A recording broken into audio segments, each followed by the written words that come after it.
আজকে আমরা একটা গল্প শুনব। খুব সাধারণ একটা গল্প, কিন্তু এর মধ্যে লুকিয়ে আছে আমাদের সবার জীবনের একটা বড় সমস্যার সমাধান।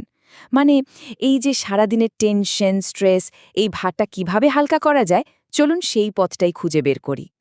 সবাই জীবনে কত এগিয়ে যাচ্ছে, আমি কি পিছিয়ে পড়ছি? এই চিন্তাটা কি কখনো মাথায় এসেছে? প্রায়ই আসে, তাই না? এটা ছিল অয়নের মনের কথা। সেও ঠিক এটাই ভাবত সারাক্ষণ, যে সে হয়তো জীবনের এই দৌড়ে সবার থেকে পিছিয়েই রয়ে গেল। তো এই অয়ন হচ্ছে আমাদের মতোই একজন, বুঝলেন? আজকের দিনের আর 10টা ছেলের মতোই। ওর দিনটা কিভাবে কাটতো জানেন? সোশ্যাল মিডিয়া স্ক্রোল করে, আর অন্যের দারুণ দারুণ সব পোস্ট দেখে নিজের জীবনের সাথে তুলনা করে। আর এই যে একটা শেষ না হওয়া তুলনা, এর ফলে কি হচ্ছিল? ও ধীরে ধীরে নিজের উপর থেকেই বিশ্বাসটা হারিয়ে ফেলছিল। তো এই যে মনের ওপর এত চাপ, এত ভার, অয়ন আর সইতে পারছিল না। শেষমেশ ও ঠিক করল একজন জ্ঞানী মানুষের কাছে যাবে। মনে শুধু একটাই আশা ছিল, যদি কোনোভাবে এই অস্থির মনটাকে শান্ত করার একটা উপায় পাওয়া যায়। তো অয়ন সেই জ্ঞানী মানুষটার কাছে গিয়ে মনের সব কষ্ট, সব অশান্তির কথা খুলে বলল। কিন্তু অবাক করা ব্যাপার হলো, উত্তরে তিনি লম্বা চড়া কোনো উপদেশ দিলেন না। কি করলেন জানেন? শুধু এক গ্লাস পানি ওর দিকে এগিয়ে দিয়ে বললেন, এটা ধরে রাখো। ভাবুন তো একবার, কি অদ্ভুত একটা নির্দেশ!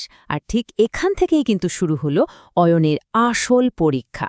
একটা সামান্য পানির গ্লাস কিভাবে জীবনের এত বড় একটা রহস্যের সমাধান দিতে পারে, চলুন দেখা যাক।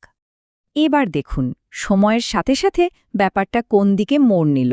প্রথম দিকে, মানে যখন গ্লাসটা হাতে নিল, তখন তো খুবই হালকা লাগছিল, কোনো ব্যাপারই না। কিন্তু ঘণ্টাখানিক যেতেই হাতে একটা ব্যথা শুরু হলো। গ্লাসটাকে তখন বেশ ভারী মনে হচ্ছে। আর দিনের শেষে, উফ, যন্ত্রণায় পুরো হাতটাই যেন অবশ হয়ে গেছে। আসলে এই যে পুরো ঘটনাটা, এটা তো শুধু একটা পরীক্ষা ছিল না, এটা ছিল একটা রূপক। আর এর মধ্যেই লুকিয়েছিল অয়নের সব প্রশ্নের উত্তর। ওর মনের মধ্যে বয়ে বেড়ানো ওই ভারী চিন্তাগুলোর আসল ওজনটা ঠিক কতটা, সেই রহস্য। এদিকে অয়ন তো ব্যথায় ছটফট করছে। কিন্তু মজার ব্যাপার হলো, জ্ঞানী মানুষটা ওকে এই অবস্থায় দেখেও একটুও বিচলিত হলেন না। বরং উনি একটা হালকা হাসি দিলেন। কেন জানেন? কারণ উনি বুঝতে পারছিলেন অয়ন এবার উত্তরটা পেতে শুরু করেছে, মুখে বলে নয়, একেবারে নিজের অভিজ্ঞতা দিয়ে। আর ঠিক সেই মুহূর্তে তিনি খুব সহজ কিন্তু ভীষণ দামি একটা কথা বললেন। কথাটা কি ছিল? আমাদের জীবনের সমস্যাগুলোও না ঠিক এই পানির গ্লাসটার মতোই। ব্যাস, এই একটা কথাতেই যেন সব কিছুর জট খুলে গেল। বিষয়টা এখানে কি সুন্দরভাবে দেখানো হয়েছে দেখুন। যখন আমরা কোনো সমস্যা নিয়ে অল্প একটু ভাবি, তখন সেটা তেমন কোনো চাপ তৈরি করে না, ঠিক ওই হালকা গ্লাসটার মতো।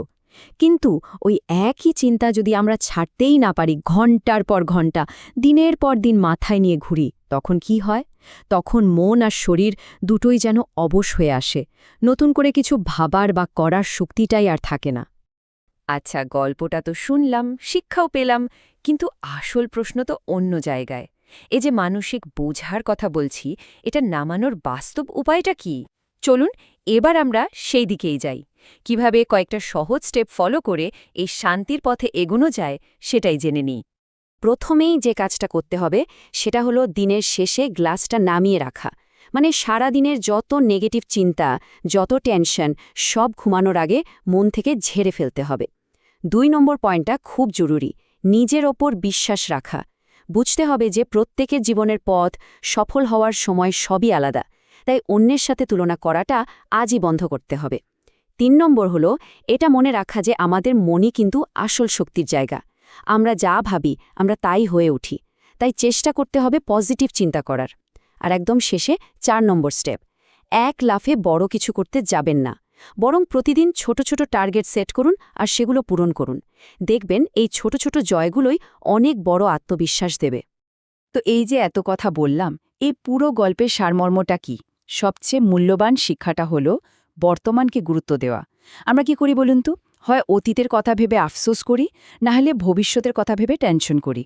আর এই করতে গিয়ে হাতের মুঠোয় থাকা সুন্দর বর্তমান মুহূর্তটাকেই হারিয়ে ফেলি। এই কথাটা আমাদের সবার সবসময় মনে রাখা উচিত।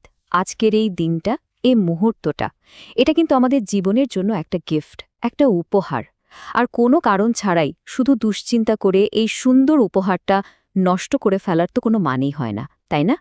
তাহলে এবার নিজের দিকে তাকানোর পালা। চলুন আজ আমরা প্রত্যেকে নিজেকে এই প্রশ্নটা করি, আমাদের মনের মধ্যে ধরে রাখা সেই পানির গ্লাসটা আসলে কোনটা? এমন কোনো চিন্তাটা আছে যেটাকে আজ আমরা মন থেকে নামিয়ে রাখতে পারি, নিজেকে একটু হালকা করতে পারি।